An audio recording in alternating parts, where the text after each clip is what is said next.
Hai, perkenalkan nama saya Gi hari ini. Saya dari Sarjana Terapan Gizi dan Dietetika semester 5. Di sini saya akan menjelaskan mengenai fungsi pengorganisasian manajemen puskesmas serta uraian-uraian tugas yang ada di dalamnya. Yang pertama ada fungsi pengorganisasian manajemen puskesmas, yaitu pengorganisasian tingkat puskesmas didefinisikan sebagai proses penetapan pekerjaan-pekerjaan pokok untuk dikerjakan, pengelompokan pekerjaan, pendistribusian, otoritas atau wewenang, dan pengintegrasian semua tugas-tugas dan sumber-sumber daya untuk mencapai tujuan puskesmas secara efektif dan efisien.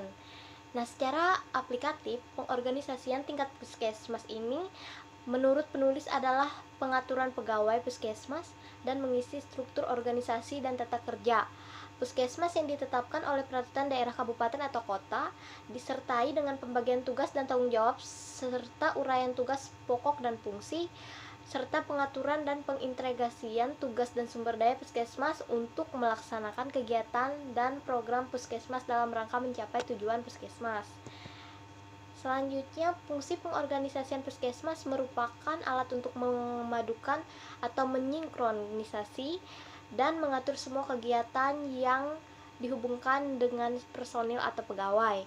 Nah, finansial, material, dan metode puskesmas untuk mencapai tujuan puskesmas yang telah disepakati bersama antara pemimpin dan pegawai puskesmas.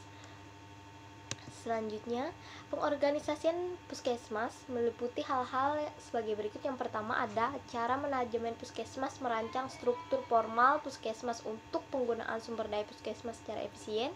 Yang kedua ada bagian puskesmas mengelompokkan kegiatannya, di mana setiap pengelompokan diikuti penguasaan seorang pegawai yang bertanggung jawab atas program yang berwenang mengawasi stafnya.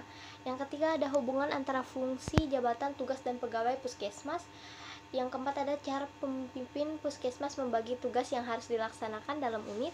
Yang kelima adalah kerja dan mendelegasikan wewenang untuk mengerjakan tugas tersebut. Selanjutnya ada dua macam pengorganisasian yang harus dilakukan. Yang pertama, pengorganisasian berupa penentuan para penanggung jawab dan para pelaksana untuk setiap kegiatan serta untuk setiap satuan wilayah kerja.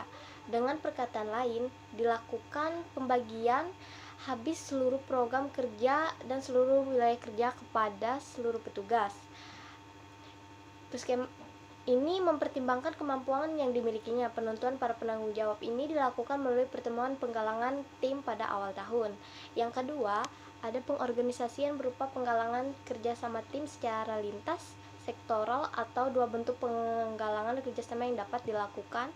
Penanggulangan kerjasama dalam bentuk dua pihak, yakni antara dua sektor terkait, misalnya antara puskesmas dengan sektor tenaga kerja yang dan pada waktu menyelenggarakan upaya kesehatan kerja. Penggalangan kerjasama dalam bentuk banyak pihak, yakni antar berbagai sektor terkait, misalnya antara puskesmas dengan sektor pendidikan, sektor agama, sektor kecamatan, pada waktu menyelenggarakan upaya kesehatan sekolah. Selanjutnya ada dua hal yang perlu pengorganisasian tingkat puskesmas, yakni ada pengaturan berbagai kegiatan yang ada di dalam RO atau rancangan operasional puskesmas, sehingga membentuk suatu kegiatan program yang terpadu dan sinergis untuk mencapai tujuan puskesmas, dan pengorganisasian pegawai puskesmas yang pengaturan tugas dan tanggung jawab setiap pegawai puskesmas, sehingga dalam setiap kegiatan dan program mempunyai penanggung-jawabannya. Dengan memahami fungsi pengorganisasian, puskesmas akan lebih memudahkan mempelajari fungsi penggerakan dan pelaksanaan, dan akan diketahui gambaran pembimbing dan pengarahan yang diperlukan oleh pegawai puskesmas sesuai dengan pembagian tugas dan wewenang yang telah berlaku. Selanjutnya itu ada agar perawatan kesehatan masyarakat dapat berjalan secara berhasil guna untuk berdaya melakukan segala lokakarya mini puskesmas pada tingkat puskesmas atau di masyarakat yang mencakup. Yang pertama, menetapkan penanggung jawab dan pelaksanaan kegiatan. Yang kedua, ada menetapkan pembagian wilayah binaan.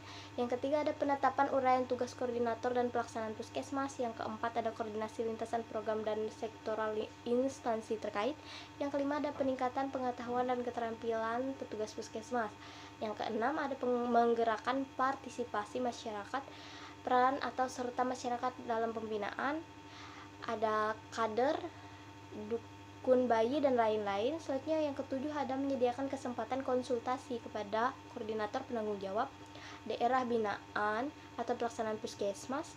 Yang ke-8 adalah pimpinan puskesmas melaksanakan bimbingan teknis kegiatan puskesmas kepada koordinator dan penanggung jawab daerah binaan tersebut, termasuk pelayanan.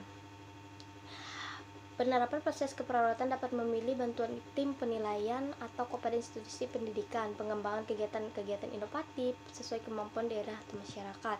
Selanjutnya ada struktur pengorganisasian puskesmas tingkat perkotaan.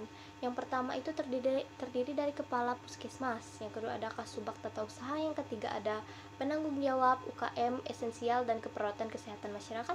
Yang keempat ada penanggung jawab UKM pengembangan. Yang kelima ada penanggung jawab UKP kefarmasian dan laboratorium, dan yang keenam ada penanggung jawab jaringan pelayanan puskesmas dan jenjang fasilitas pelayanan kesehatan. Nah, kalau struktur organisasi puskesmas yang berada di perdesaan terdiri dari satu kepala puskesmas, yang kedua ada kepala sub bagian tata usaha, ada penanggung jawab UKM esensial, UKM pengembangan dan keperawatan kesehatan masyarakat. Yang keempat ada penanggung jawab UKP kefarmasian dan laboratorium. Ada pula penanggung jawab jaringan pelayanan puskesmas dan jaringan fasilitas kesehatan yang membawahi puskesmas pembantu, puskesmas keliling, bidan desa, jejaring fasilitas pelayanan kesehatan.